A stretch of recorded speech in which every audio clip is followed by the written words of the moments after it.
तो नमस्ते बच्चों। आज अपन स्टार्ट करते हैं ह्यूमन हेल्थ एंड डिजीज। ये तो बेटा आपका फेवरेट टॉपिक होना चाहिए क्योंकि डॉक्टर बनने के बाद भी आप लोगों को यही सारी चीजें करनी है। तो इस चैप्टर को काफी अच्छे से पढ़िए। किस तरीके से क्या डायग्नोसिस होते हैं, क्या प्रोग्नोसिस होते हैं, क्या ट्रीटमेंट होते हैं, क्या डिजीज के कॉजेज हो सकते हैं, ये सारी चीजें अपन इस चैप्टर में पढ़ेंगे। क्या अपनी इम्यूनिटी है, क्या एंटीबॉडीज होती है, क्या वैक्सीनेशन है, certain diseases like AIDS, cancers. और उसके अलावा अपन इस चैप्टर में पढ़ेंगे लाइक ड्रग्स एब्यूज के बारे में, अल्कोहल के इफेक्ट्स के बारे में, और बहुत सारी मेडिसिन के बारे में। तो अपन धीरे धीरे करके सारी चीजों को स्टार्ट करते हैं। देखो अपन सबसे पहले स्टार्ट करते हैं ह्यूमन हेल्थ एंड डिजीज के बारे में। तो देखो क्या बोलती है NCERT. Health for a long time was considered as a state of body and mind where there was a balance of certain humors। अब अगर अपन बात करते हैं बैलेंस ऑफ सर्टेन ह्यूमर्स की, तो ये ह्यूमर्स कौन कौन से हो सकते हैं। अगर अपन एंशियंट पीरियड की बात करते हैं बेटा, ह्यूमर्स आपके बॉडी फ्लूइड है। ह्यूमर्स आपके बॉडी फ्लूइड है। जैसे कि आप देख सकते हैं ब्लड हो सकता है, फैल्जम हो सकते हैं, येलो बाइल हो सकता है, ब्लैक बाइल हो सकता है। तो इनिशियली एंशियंट जो जितने भी अपने फिलोसोफर्स थे सॉरी, थिंकर्स थे, वो ब्लैक बाइल पर ज्यादा कंसिडर किया करते थे। तो क्या होता है, that is what early Greek like Hippocrates as well as Indian Ayurveda system of medicine asserted. इन्हीं के बेस पर आपकी बॉडी और माइंड को आप बैलेंस कर रहे हैं। मतलब ये पुराने लोग इसी तरीके की बातें करते थे। They thought that person with a black bile belonged to hot personality and would have fevers। ये ब्लैक बाइल बताया जाता है कि पुराने लोग कहते थे स्प्लीन से रिलीज होता है या समवॉट कुछ अमाउंट लिवर से भी आता है।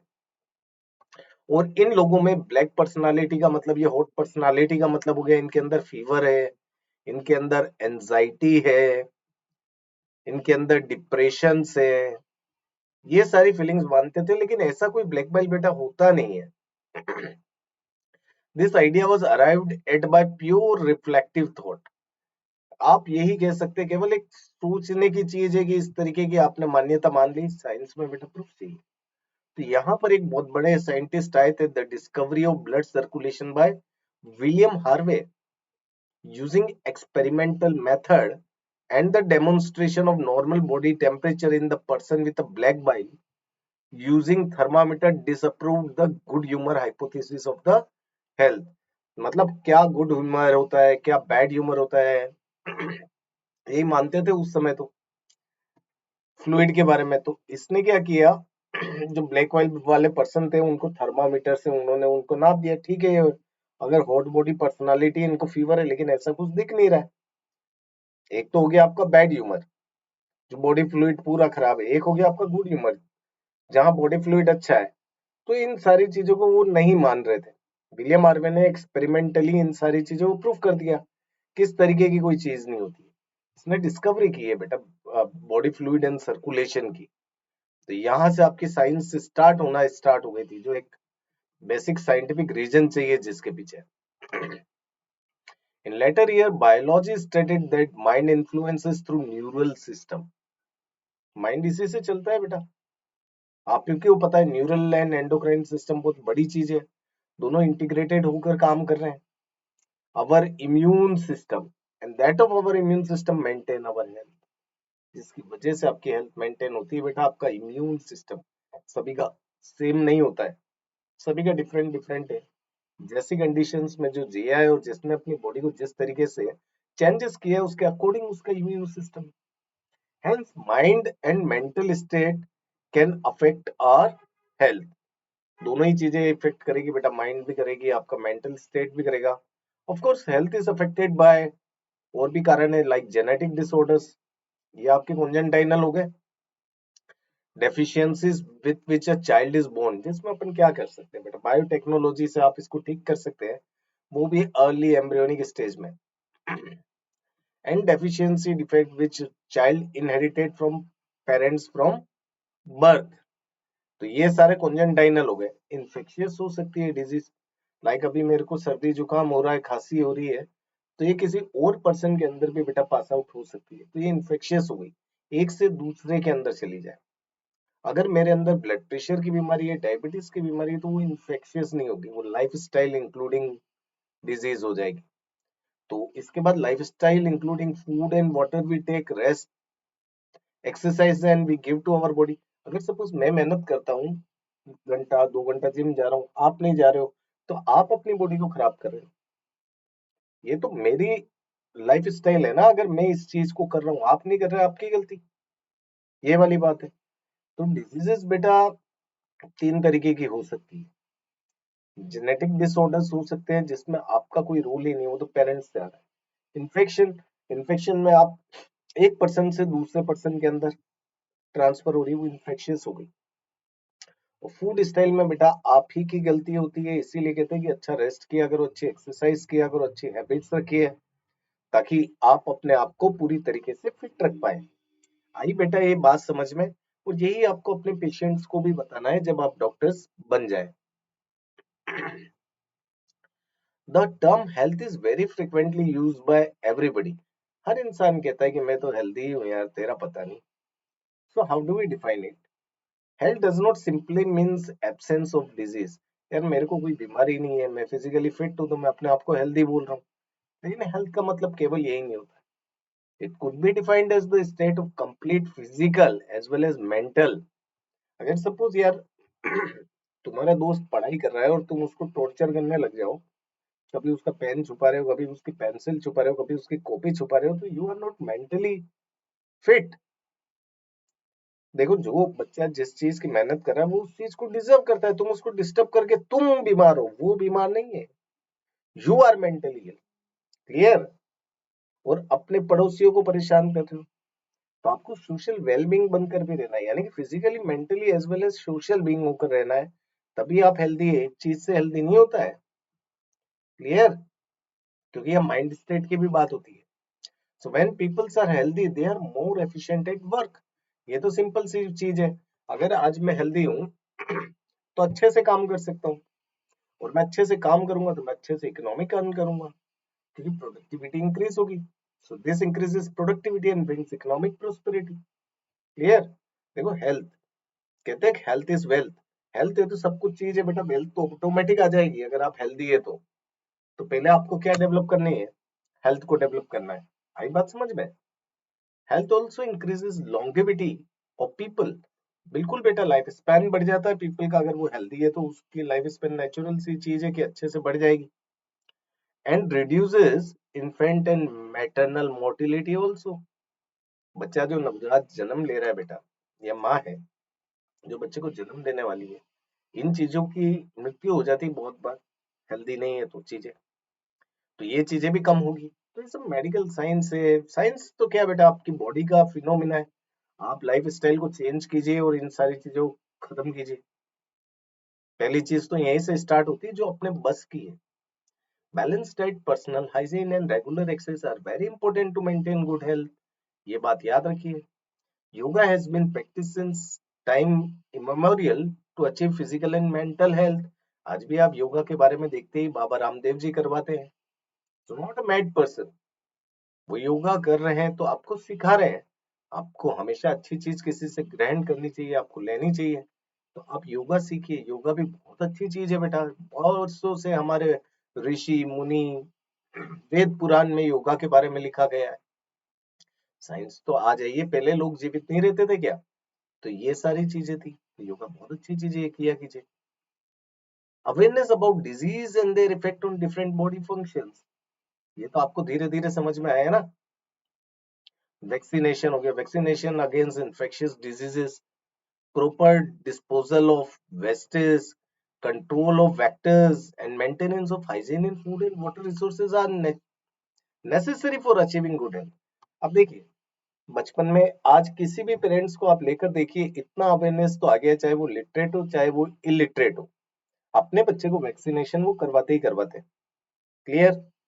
आप अपने वेस्ट को अपने घर के बाहर ना डाल के आजकल तो वो गाड़ी आती है सवेरे सवेरे, स्वस्थ भारत अभियान की, स्वच्छ भारत अभियान वाली, आप उसके अंदर डाल रहे हैं, वैक्टर्स को कंट्रोल कर रहे हैं, यानी कि आप स्टेगनेंट वाटर कहीं पर है, अगर कहीं पानी जमा हुआ है बेटा, प्रोटोजोन की ग्रोथ के लिए तो वो सबसे खतरनाक चीज है। अपने हाइजीन को आप मेंटेन करते हैं, आप नहा रहे हैं, आप खाना खाने से पहले हाथ को हैंड वॉश कर रहे हैं, सारी चीजें कर रहे हैं, अपने वाटर रिसोर्सेस, कहाँ से पानी भर रहे हो आजकल, साफ सुथरा ले रहे हो कि नहीं? ये सारी चीजें बेटा आपकी हेल्थ के लिए, अचीवमेंट के लिए होती है। केवल मेडिसिन से हेल्दी नहीं बना जाता है कि हम बीमार हो गए, अरे बीमार के कॉजेस क्या है, तो उसको आपको ठीक करना बहुत जरूरी होता है। आई बेटा ये बात समझ में? आगे देखिए, तो एनसीईआरटी क्या बोल रही है, when the functioning of one or more organ or system of body is adversely affected, characterized by the appearance of various signs and symptoms, we can say that we are not healthy and we have disease। तो disease की definition क्या हो गई बेटा? Disease का मतलब हुआ आपकी बॉडी का कोई सेल, आपकी बॉडी का कोई टिश्यू या ऑर्गन या ऑर्गन सिस्टम, इनमें से किसी के भी अंदर कोई खराबी आ जाती है, तो वो क्या कहलाती है? डिजीज। कैसे पता चलेगी बेटा? वहां पर आपको कुछ साइंस मिलेंगे, कुछ सिम्टम्स मिलेंगे। सपोज अभी मेरा थ्रोट खराब है, तो मेरे को फील हो रहा है और आपको भी फील हो रहा है कि नहीं, सर की थोड़ी सी आवाज खराब हो रही है, सर को जुकाम वुकाम हो गया, खांसी हो गई, कुछ तो हुआ। ये क्या एक साइन एंड सिम्टम्स है। तो सर को क्या एंटीकोल्ड टेबलेट लेनी चाहिए? बिल्कुल लेनी चाहिए सर, आप उससे ठीक हो जाएंगे। तो ये चीजें हैं बेटा जो अपने को समझनी है इस चीजों में। आप साइन एंड सिम्टम्स समझ गए तो आप किसी भी पर्सन को ठीक कर सकते हैं। आई बेटा बात समझ में? So disease can be broadly grouped into infectious and non infectious. Broadly आप दो ही बात कर रहे हैं, या तो आपकी इन्फेक्शियस है या फिर आपकी नॉन इन्फेक्शियस है। इन्फेक्शियस का मतलब क्या हुआ? सर्दी जुकाम मेरा किसी के अंदर हो सकता है, लेकिन अगर सपोज मेरे को ब्लड प्रेशर है या कोई डायबिटिक है या कोई ऐसी डिजीज है जो दूसरे के अंदर नहीं जा सकती है, मेरे को विटामिन ए की कमी हो गई या बी की हो गई या सी की, कोई भी चीज है, वो तो मेरी डाइट स्टाइल है, वो तो मेरी बैलेंस डाइट का है, वो मैं कैसे दूसरे के अंदर इन्फेक्ट कर सकता हूँ? तो इन्फेक्शियस डिजीज और नॉन इन्फेक्शियस में अंतर होता है। जो disease which are easily transmitted from person to another are called infectious disease. आप उसी को इन्फेक्शियस कहेंगे, and they are very common, and every one of us suffer from this at every time और अदर। अभी आपने देखा ही था, mask लगा लगा कर पूरे वर्ल्ड को घुमा दिया कोरोना वायरस ने, क्या वो इन्फेक्शियस नहीं थी? That is infectious disease. So every one of us suffer from this at the some time or the other. Some of the infectious disease like AIDS are fatal। मर जाते हैं बेटा ads में। अब सर एड्स इन्फेक्शन, इन्फेक्शियस मतलब droplet infection से नहीं होता है बेटा, ये आपके बॉडी सीरम से या किसी भी चीज से आपको इन्फेक्शियस हो सकता है। क्लियर? एड्स के बारे में काफी डिटेल में पढ़ेंगे अपन इस chapter. It's very fatal disease. Among non infectious disease cancer is the major cause of death. आपने सुना ही होगा, बड़ी खतरनाक चीज। Drug and alcohol abuse also effect our health adversely. इसलिए इन चीजों से बेटा जितना आप दूर रहो एडल्सेंस लाइफ में, उतना ही फायदा है। आगे मैं पढ़ाऊंगा आपको ड्रग्स एंड इट्स अब्यूज के बारे में। यहाँ तक होप आप लोगों को सारी चीजें क्लियर हो गई है, क्योंकि यहाँ कोई ज्यादा टफ मेरे को कुछ लग नहीं रहा और आपको भी अभी कुछ नहीं लगेगा। A wide range of organism belonging to bacteria cause कर सकते हैं, वायरल डिजीज हो सकती है, फंजाई हो सकती है, प्रोटोजोन्स हो सकती है, हेलमिंथिस हो सकती है। They all causes disease in a man। Protozoan के बारे में तो आपको पता ही, फंगाई आप जानते हैं, हेलमेंथ्स आपके वर्म्स होते हैं, तो ये भी सारे क्या करते हैं? डिजीज करते ही हैं।